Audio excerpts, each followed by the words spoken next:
What up, boys, and welcome back to another video. So this is the second video of 100 runs that we're doing in BFA, and I'm going to also make a playlist where I'm going to put like all the videos where I do 100 run of a set dungeon and check out the loot. So that's going to be like in a complete playlist, so you can all find the videos that I've made.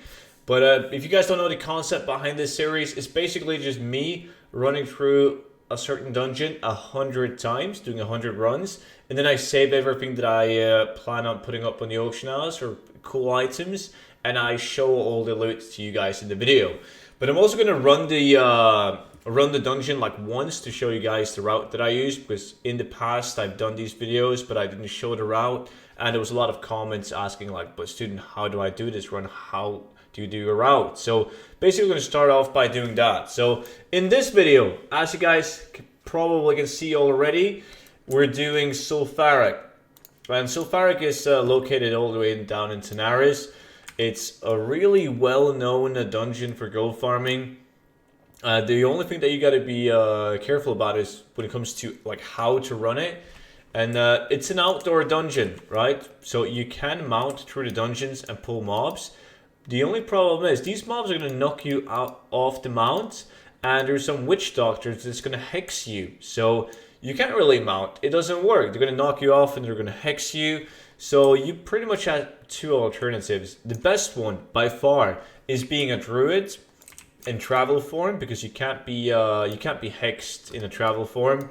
And then guardian spec, tank spec, they can't be dazed. So that's the way that I do it. But if you guys don't have a druid to run it with, you can always just use the chopper, right? The heirloom chopper, this one, because you're not technically riding this mount. You have someone like a chauffeur driving you around. So this guy, is like if you get hexed, you can still run around. You're never going to be dismounted if you have a tax spec, and you're never going to be hexed. So you can still move around on the mount. So either a guardian druid or use the chauffeured Mechaniers chopper, like the heirloom mount. That is definitely the best way to run it. Like running the dungeon itself is really simple in terms of route, because you're basically just gonna run it like clockwise through the dungeon, and that's it. And the only thing you gotta be careful of is doing like timing your runs, because you can do 10 runs in 1 hour. So it's pretty much about getting as many kills as possible in that hour.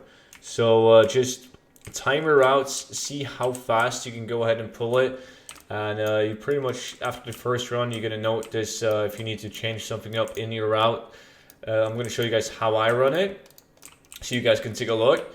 And a lot of you guys probably notice, if you've done Zul'Farrak in the past, that if you try to pull all the mobs like from start to end, a lot of the times the mobs are gonna evade and run back. So when you're out of running out from the dungeon, you're going to see a lot of the mobs that you just pulled are going to be evaded, and they're going to be at your location again. So the reason why that happens is a lot of these mobs, they get stuck behind these big jars when you turn around the corner, and also if you step on like obstacles on the ground, like these pile of skulls and so on, the mobs tend to evade.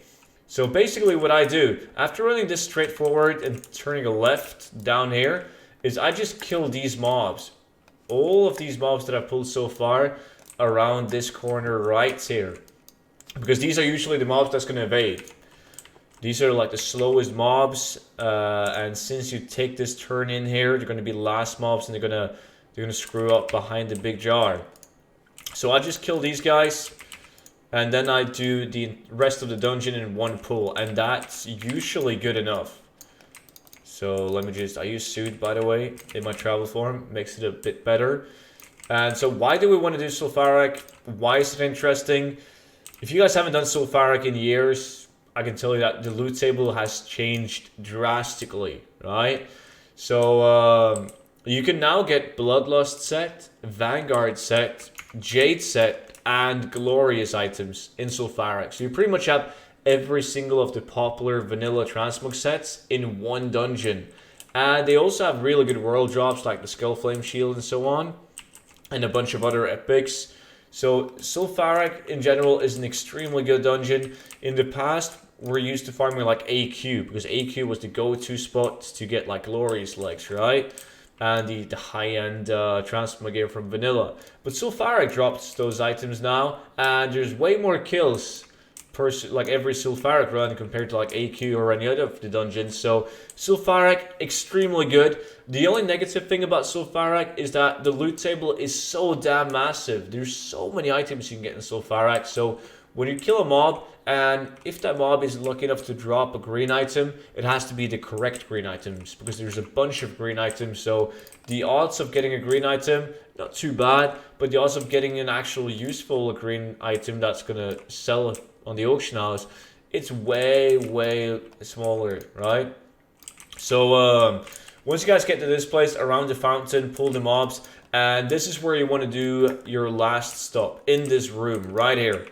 We're going to open up these graves too, but I don't like having all of these mobs with me when I run around and open up the graves. So I just kill off these guys, back into travel form. And it's really important. I see a lot of people doing this, like just running and clicking the graves like this, but you're not picking up loot. You're just spawning the mobs. So you want to watch the loot fall into your bags, because these graves can drop green items.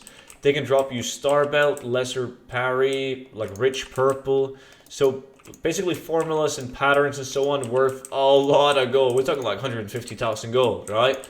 So don't just run and click on them to spawn the mobs. That's not the main thing, because the graves itself can also have valuable loot. So remember that when you're running it, you do wanna loot and claim the loot inside these graves.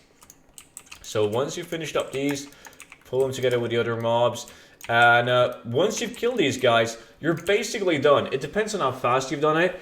I tend to do it pretty fast, so sometimes I kill the mobs on my way out. Now I just manually run out of the dungeon, reset, and run back in and rinse and repeat. So if you're doing it fast, like way faster than 6 minutes, just kill some of the mobs on the way out. There's not the best density, but it's definitely worth it, because you want to time it to be 6 minutes. So right here, we're actually done. We've killed everything. And then now comes the fun part, where I'm going to show you guys what loot I received after doing 100 runs of this. So I have it all in my bags. We're going to go through the items worth mentioning, basically. And yeah, so first of all, the epic items. Wasn't lucky enough to get like a Skull Flame Shield. I got a Helm of Narv, this shitty axe, this blade. That was the epic items that I received. It was not too bad. I mean, it's a couple thousand gold in these. When it comes to patterns, these Rune Mithril Hammers, they sell. They tend to sell really well, but they're not worth that much. And I got the Mooncloth Shoulders, which has a market value of 30,000 gold, but only 4.6k on my realm. Blue items. I mostly kept these blue items because I wanted to show the blue items just for fun. But none of these blue items are worth any serious gold. They're quite bad, to be honest. So we have some blood forged items. Some of these are okayish in value, but they have a really good sell rate, and they always sell. It's a popular and a really cool set. So I would definitely sell this if I were you guys. And then we have these, the Blood Woven Mask, really good sell rate, okay value on it. Keep those as well. And Sun Scale, pretty good. And the rest of this is just random green items with like an okay enough value and sell rate to keep. And then we have the Tyrants, 30,000 gold, good sell rate. So moving on to the more interesting items, Jade and Glorious. Also got a Vanguard. This one, Vanguard chest, 24,000 gold. But these Jade shoulders, not that interesting, but it's Jade set. The Jade gloves, real good sell rate, market value of 13,000 gold. Jade boots, it's decent. I got 3 Glorious chest plates, 3 helmets, and the Holy Grail, the Glorious legs. I actually got a pair of Glorious legs on these 10 runs, and this is actually 300,000 gold on my realm. Only 213,000 gold like market value, but I mean that's pretty much 30,000 gold per hour just on this one item. That's really cool. I'm so glad that I got these, the slut mogs. So as we did in the last video, we're going to use this macro, and the macro will tell me in chat how much market value I have in the bags, so we can see how much gold I've made on 100 runs. and I get a gold per hour. So, kaboom!